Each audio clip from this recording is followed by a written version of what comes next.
చేస్తున్న ప్రక్రియ ఏంటంటే దాంట్లో చాలా డీటెయిల్డ్ ప్రాజెక్ట్ రిపోర్ట్గా మనం ప్రొవైడ్ చేయడం జరిగింది. అంటే మీరు ఏదైనా ప్రాజెక్ట్ని ఎంపిక చేసుకుంటే మీరు దాంట్లో మీరు అప్లై చేసే ముందు ఆ డీటెయిల్డ్ ప్రాజెక్ట్ రిపోర్ట్ మీరు చూసుకోవచ్చు. అంటే మీకు కాస్ట్ ఎంత అవుతుంది, ఇన్వెస్ట్మెంట్ ఎంత అవుతుంది, ఎంత ఇన్కమ్ వచ్చే అవకాశం ఉంది, అలాగే మిషనరీస్ ఎక్కడ దొరుకుతాయి, మిషనరీ కాస్ట్ ఎంత ఉంది, సో మంత్లీ ఇన్కమ్ ఎంత ఉంటుంది అనేది మొత్తం చాలా డీటెయిల్డ్ ప్రాజెక్ట్ రిపోర్ట్ని దాంట్లో మనం పెట్టడం జరుగుతుంది. దీంతో పాటుగా మనం ఈసారి చేసిన వినూత్నంగా ఏం చేసామంటే మీరు ఎంపిక చేసుకున్నటువంటి ప్రాజెక్టు అది గవర్నమెంట్ ఆఫ్ ఇండియాలో ఉన్నటువంటి PMEGPలో కానివ్వండి, PMFMEలో కానివ్వండి, ముద్రకు సంబంధించి కానీ ఏ ప్రాజెక్టు పరిధిలోకి వస్తుంది అనేది మీకు మెన్షన్ చేయడం జరిగింది. ఇవన్నీ కూడాను వాటికి సంబంధించిన అప్లికేషన్స్ కూడాను మనం LHP సెల్లో ప్రొవైడ్ చేయడం జరిగింది. అంటే మీరు చేయాల్సిందల్లా మీరు ఒకసారి మీరు ఏ జీవనోపాధి ఎంపిక చేసుకుంటున్నారో మీరు చూసుకుని అది కూడాను ఎవరో చెప్పారు అని చెప్పేసి మీరు జీవనోపాధి ఎంపిక చేసుకోవద్దండి. చాలా స్పష్టంగా చెప్పేది ఏంటంటే మీకు నైపుణ్యం ఉందా, మీరు ఎంపిక చేసుకునే జీవనోపాధిలో మీకు అనుభవం ఉందా, అలాగే మీకు స్థానికంగా వనరులు అందుబాటులో ఉన్నాయా అనేది మీరు ఒకసారి చూసుకుని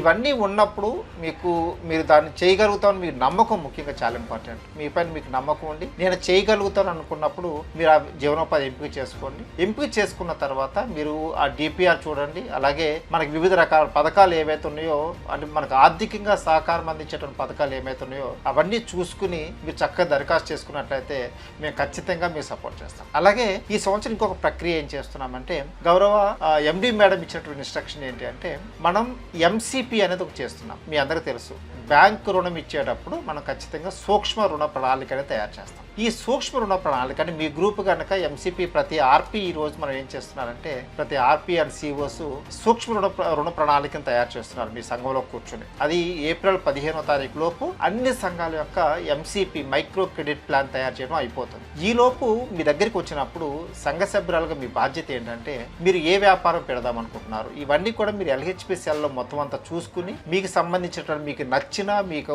మీ నైపుణ్యానికి దగ్గరగా ఉన్నటువంటిది మీ అనుభవానికి దగ్గరగా ఉన్నటువంటి జీవనోపాధి మీరు ముందుగా ఎంపిక చేసుకోండి. ఎంపిక చేసుకుని మీరు MCP తయారు చేసేటప్పుడు ఖచ్చితంగా మీరు ఎంపిక చేసుకున్నటువంటి జీవనోపాధి MCPలో వచ్చేలాగా మీరు చూసుకోండి. దానికి ఎంత మీకు రుణ అవసరం ఉందనేది కూడా మీరు ఆ DPRని బట్టి మీరు తెలుసుకుని అది బ్యాంక్ లింకేజ్ ద్వారా ఎంత తీసుకుంటారు, అలాగే ఇంటర్నల్ లెండింగ్ ద్వారా అంటే అంతర్గత అప్పు ద్వారా ఎంత తీసుకుంటారు, అలాగే స్త్రీనిధి ద్వారా ఎంత తీసుకుంటారు, మీ సొంతంగా ఎంత పెట్టుకుంటారు అనేది స్పష్టంగా MCPలో మెన్షన్ చేయండి. ఈసారి ప్రతి నెలకొకసారి వారానికి ఒకసారి MCP పైన మనం రివ్యూ చేస్తాం. కాబట్టి మీకు మీ డీటెయిల్స్ మీరు ఎంపిక చేసుకున్నటువంటి జీవనోపాధి ఏదైతే ఉందో ఆ జీవనోపాధి MCPలో ఉండేలాగా మీరు ఎన్షూర్ చేసుకోగలిగినట్లయితే మీకు ఖచ్చితంగా యూనిట్ పెట్టించడానికి 100% మీరు పెట్టించడానికి మెప్మా సంస్థ రెడీగా ఉంది. మా లక్ష్యం ఒకటే, మీకు రుణం తీసుకుని ఆ రుణాన్ని మీకున్న అవసరాలు కానివ్వండి, లేకపోతే మీకున్నటువంటి వేరే కుటుంబ అవసరాలు కానివ్వండి, ఆరోగ్య అవసరాలు కానీ ఉపయోగించుకో నో ప్రాబ్లం. కానీ దాంతోపాటుగా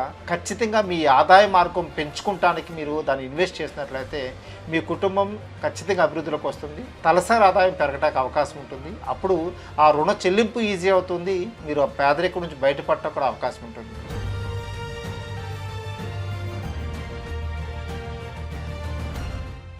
మీరు మున్సిపాలిటీలో మన మెప్మా ఆఫీస్కి వెళ్ళి అక్కడ సిటీ మిషన్ మేనేజర్ గారు ఉంటారు, వారితో మీరు మాట్లాడి మీ డీటెయిల్స్ అన్ని మీ గ్రూప్ యొక్క MCP పూర్తయ్యేలాగాను అలాగే మీ జీవనోపాధి మీరు ఎంపిక చేసుకున్న జీవనోపాధి ఆ MCPలో వచ్చేలాగా ఖచ్చితంగా మీరు దృష్టి పెట్టండి. Thank you so much. Wish you all the best.